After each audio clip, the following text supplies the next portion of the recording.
اللہ تعالیٰ کے اسمائے حسنہ میں دو نہایت بابرکت نام ایسے ہیں جن کا مسلسل ورد انسان کے رزق میں کشادگی، دل کے اطمینان اور محتاجی سے نجات کا ذریعہ بنتا ہے۔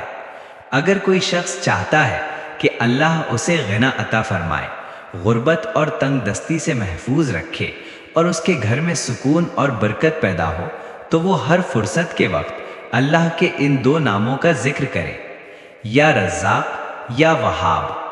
چلتے پھرتے، اٹھتے بیٹھتے یا کام کرتے ہوئے ان اسماء کا ورد کیا جا سکتا ہے۔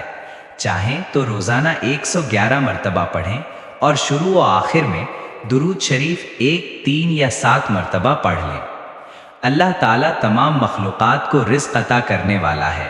جیسے وہ پرندوں اور جانوروں کو بھوکا نہیں رکھتا، اسی طرح بندہ اخلاص کے ساتھ دعا اور ذکر کرے تو اللہ اس کے رزق میں برکت اور وسعت عطا فرماتا ہے، پریشانیاں دور کرتا ہے اور محتاجی سے بچاتا ہے۔